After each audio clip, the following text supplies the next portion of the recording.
وزي ما اتكلمنا قبل كده في نقطة سلبية تخص الكورة، يلا بينا نكمل السلبيات. والحلقة دي بعنوان أيها الناس أيها الناس، المكنة طلعت قماش. أيها الناس، اللي قدامك ده جدول الدوري المصري سنة 2002 واللي فاز بيه الزمالك. بس مش دي الحاجة الغريبة. الغريب وقتها إن الدوري كان بيتلعب ب 14 نادي، منهم 4 نوادي فقط بيمثلوا شركات أو مؤسسات، وال10 أندية الباقيين ليهم قاعدة جماهيرية حقيقية جوه المدن بتاعتهم على الأقل وبره حدودها. تعال أخدك بالزمن ونسافر من 2002 ل 2024، يعني بعد 22 سنة بالتمام والكمال. لو انت شخص ما عندكش علم بالكرة المصرية، فأكيد هتتوقع إن الدنيا اتطورت على الأقل في الملاعب والمدرج، بس الواقع بيقول غير كده. عمرك شفت كده؟ يا راجل ده احنا مش عارفين نشيل، يا راجل ده احنا مش عارفين نطلع بالكورة يا راجل. يا نهار عرة يا جماعة. انا بقول لحضراتكم اللي يبقى رئيس النادي الاهلي سوري يعني ما يبقاش نائب رئيس اتحاد الكوره قولا واحدا. واحد يقول لي يعني النادي الاهلي اقوى من اتحاد الكوره، اقول له اه. واحد يقول لي عيب، تقول له لا انا بقى عارف اقول لك ايه. ده جدول الدوري المصري سنة 2024. الموسم ده شارك 18 نادي، منهم 6 أندية شعبية و12 نادي بيمثلوا شركات أو مؤسسات. بالحسبة الأولانية عشان ما تتوهش مني، هتلاقي إن سنة 2002 نسبة الأندية الجماهيرية حوالي 76%، ولما تقدمنا علميا وكرويا النسبة زادت طبعا وبقت 34% بس. طب الكلام ده معناه إيه؟ عايزك كده هتديني من ساعة صدرك شوية وقت عشان أحكي لك حكاية صغيرة وبعدين هنكمل. سنة 96 وتحديدا في بطولة الكاس، الأهلي كان بيلعب النهائي كالعادة يعني، والأهلي برضه كان فايز بالدوري وقتها وعايز يحقق ثنائية تاريخية. بس تعرف مين كان خصم الأهلي في النهائي؟ الأهلي كان بيلعب المنصورة اللي وصل نهائي الكاس واحتل المركز السادس في الموسم ده في الدوري. ماتش في استاد القاهرة والمدرجات متقفلة وكل الأجواء بتعكس إن في حدث وفي حاجة حلوة هتتقدم ليك كمشجع. الشوط الأول بيخلص 1-1 والماتش بينتهي بتتويج الأهلي بالكاس. المدرجات وقتها كانت للعائلات والشباب وكل طوائف المجتمع، كأنك داخل تحضر حفلة. ما هي الكرة في الآخر اتعملت عشان تبسطك، أمال أنت كنت فاكر إيه؟ خلاص. امال حضرتك فاكر ايه يعني؟ طيب فاكر سهرات مودرن سبورت؟ رامي صبري بدل عبد الظاهر، وهو تغيير نمطي. قصب بقصب، ما فيش مشكله. صحيح. شال سردباك على ذكر قصب بقصب، هذا التغيير لم يزعزع خالص. ما زعزعش. لعب بطريقة اللبشة. طب يعني المحصول بتاع الكلام ده ايه؟ المحصول ان انبي كسب عصير صحي. لا انت لازم تفهم كلامه سكر. كلامه سكر. يا سلام، الدنيا كانت بخير والله.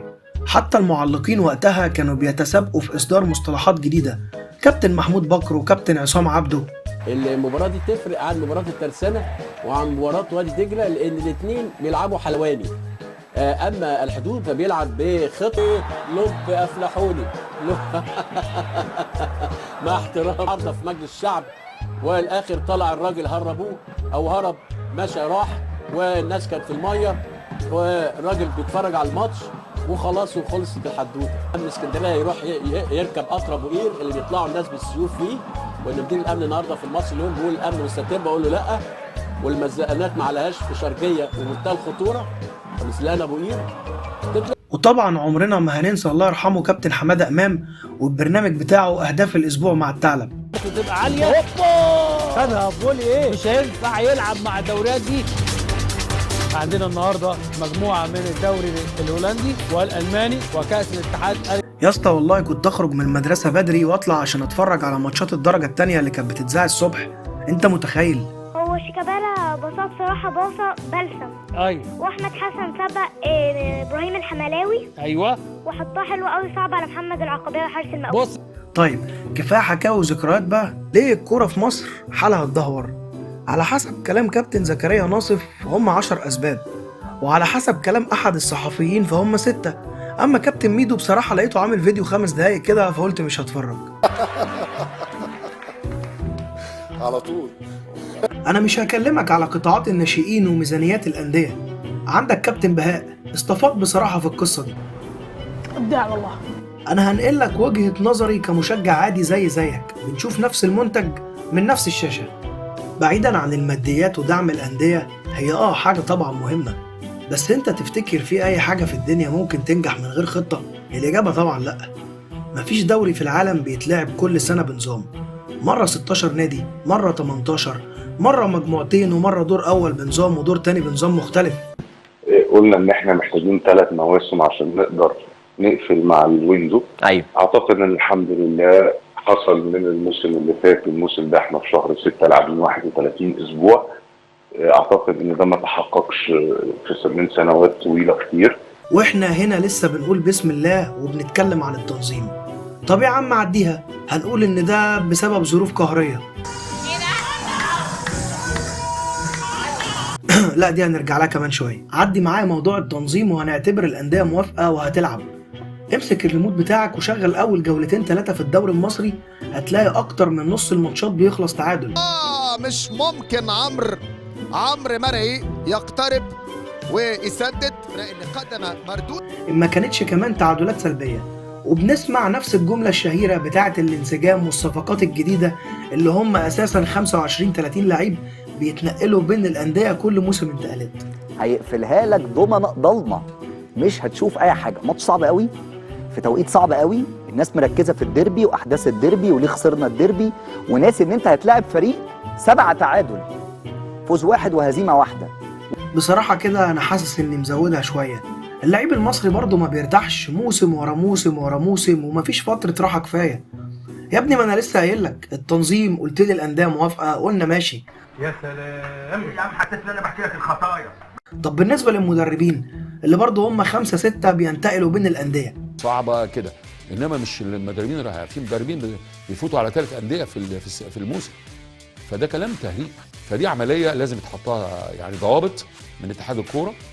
واحدة من الظواهر اللي تقريبا ملهاش حل لحد النهاردة هي ظاهرة تغيير المديرين الفنيين، واللي بشوفها حقيقة آفة يتميز بيها أو يعني دونا عن كل دوريات العالم. هتلاقي إنه الآفة دي موجودة في الدوري المصري. ولما تبص كده لعدد الفرق اللي موجودة في الدوري لحد النهاردة اللي تمسكت بمدربينها، هتلاقي عندهم بس على صابع الإيد. عايزك تديني عقلك وتقنعني. مدرب بيخسر من فرقة فبيتم إقالته ويروح فرقة تانية، مدربها برضو كان بيخسر بيروح مكان المدرب الأولاني الفرقة الأولانية، ومحدش فاهم أي حاجة. والباقي كله إحنا عمالين ندور في فلكه. زيد يروح لعبيد، وعبيد يروح للي بعده، وبعده يروح للي هنا، واللي هنا بيروح لهنا، والموضوع بقى شكله ملفت جدا للنظر. وبالمناسبة الكابتن ميدو قال حاجة حلوة قوي في الحتة دي. اكتر حاجات مستفزه الشوط الثاني شوط المدربين. طب الشوط الاولاني يعني ما الشوط الاولاني بتاع المدربين ايه اللي خلى ايه اللي ميز الشوط الاولاني؟ انا مش فاهم ايه الشوط الثاني، ما ده الشوط الثاني شوط المدربين. طب مين حاطط تشكيل الشوط الاولاني؟ ما الراجل ده برضه هو اللي حاطط تشكيل، ما ممكن يحط تشكيل غلط. دي حاجه. الحاجه الثانيه برضه من ضمن الحاجات برضه اللي بتجنني في مصر ان هيقعد اول 7-8 اسابيع في خلي بالك 7-8 اسابيع ده تلت الدوري. يقول لك ايه لسه اللعيبه ما وصلتش لاعلى فورمه، هيوصل امتى لاعلى فورمه؟ هو ده خلاص ده 7 ماتش، يقول لك لسه اللعيبه بس كده، وهو اصلا تلاقي فرق ما بين الموسمين اسبوعين، فكده كده اللعيبه مشي معاه اليوم بقى وسيبك من النظام واللعيبه والمدربين. تعال نروح سوا لحته صعبه قوي. قطاعات الناشئين في مصر عامله بالظبط زي محلات الفرايد تشيكن، كلهم بيقلدوا براند واحد اجنبي، بس في الاخر النتيجه واحده. صراحه طعم زفاره الشكل، استغفر الله العظيم رب من جوه. ليه بقى لما بيجي عرض اللاعب من فريق اوروبي بنطلب ارقام كتير جنبها صفار، لحد ما في دول في افريقيا بقى عندها عدد لعيبه كبير جدا. عندكم شويه تخيلوا ان مصر البلد الرائده في كره القدم في افريقيا عندها 4 لعيبه فقط بيلعبوا في ال5 دوريات الكبرى، صح ولا لا؟ مرموش وصلاح ومصطفى وعبد المنعم. السنغال عندهم 68 لعيب بيلعبوا في ال5 دوريات الكبرى. المشكله الاكبر ان هم عندهم 112 لعيب في ال5 دوريات الكبرى تحت سن 21 سنه. يعني بعد 6-7 سنين السنغال هيبقى عندها 100 لعيب في ال5 دوريات الكبرى، وانت لو فضلت ماشي بنفس الشكل اللي انت ماشي بيه يوم ما هتبقى بطل هيبقى عندك 5-6 لعيبه. طب هتنافس ازاي الناس دي ازاي؟ كتر خيرك يا كابتن ميدو، ساند لنا الحلقه والله. انا مش هتكلم عن التحكيم لاني هبقى عملت بالظبط زي اللي ساب واحد بيضربه وراح مسك في واحد بيصوره، بس هتكلم عن عقود اغلب اللعيبه اللي ممكن تبقى ميزانيه نادي تاني. ايه اللي يخلي نادي معين يدفع للاعب 100 مليون جنيه في الموسم مع ان نفس اللاعب ده بيلعب في نفس الدوري اللي بيلعب فيه كل اللعيبه اللي هم اصلا كل ماتشاتهم بتخلص 0-0 او 1-1، وعندك كل ماتش 500 اعتراض على الحكم، وكل 5 دقايق لاعب واقف مصاب وحاجه بسم الله اخر دلع. اسمع اللي بقول لك عليه. كل واحد ركز مع لاعب. انت ايه ده؟ احترم نفسك. احترم نفسك يعني ايه؟ ده ما ينفعش هو ده. الادب اللي انت فيها دي. طب تعرف ان في لعيبه بتلعب دوري انجليزي واسباني بتاخد اقل من اللعيبه عندنا مع فرق المستوى طبعا. ومش اللعيبه دي هي محور الحديث، لا بالعكس، انديه القمه كلها دلوقتي بتدفع ارقام اعجازيه في لعيبه كل وقتها حفلات وسهرات وانستجرام، مش عايشين اساسا حياه لعيب الكوره. طيب على كده ماتشات الانديه الكبيره ضد بعضها بيبقى فيها كوره؟ الحقيقه ان 95% من ماتشات الانديه الكبيره بيخلص تعادلات، حتى لو كان ماتش فيه منافسه على بطوله هتلاقي فرقه بتكسب بضربات الجزاء او حد بيخطف جون وينام عليه. مع ان زمان كانت الماتشات دي زي المسرحيه بالظبط، كل لعيب بيتسابق عشان يظهر احسن ما عنده، ده حتى في لعيبه بنت كاريرها على الماتشات دي. هتقول لنا لسه شايفك مسود الدنيا؟ طب ما الانديه المصريه على مستوى افريقيا مسيطره على كل البطولات تقريبا، حتى لو حد منهم خسر بطوله في سنه بيرجع السنه اللي بعدها بياخد نفس البطوله دي. يبقى ازاي مفيش كوره عندنا؟ انت ظالم بصراحه يا عم. ابطال افريقيا مصريا وبيراميدز يرفع كاس البطوله عاليا هنا في هذه اللحظات. محليا وعلى مستوى الدوريات في قاره افريقيا هتلاقي ان مصر عندها احسن محترفين واحسن مدربين، بس ما عندهاش احسن كوره. اللي هو الانديه في افريقيا بتطلع اللعيبه بتاعتها تحترف بره وما بيقفوش على رقم معين عشان يحققوا ارباح، لان بالنسبه لهم الربح بيجي من اعاده البيع وبنود تعاقديه تانية مش قصتنا فيها دلوقتي. بص على منتخب المغرب للشباب والاداء بتاعه في كاس العالم، ده كسبوا البرازيل يا كابتن واحنا بنعمل ماتشات كلها عجن كوره. حد والنبي يقول لي اللقطه دي بتعبر عن ايه؟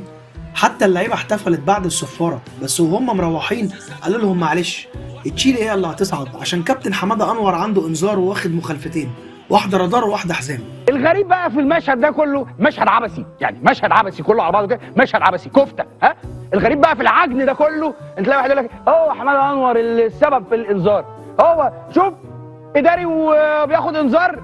يا عم الحاج، يا عم الله يهديك، يا عم احنا بنلعب كوره وحشه، يا عم بنلعب كوره وحشه، وانت عايز من المنتخب ده نصعد؟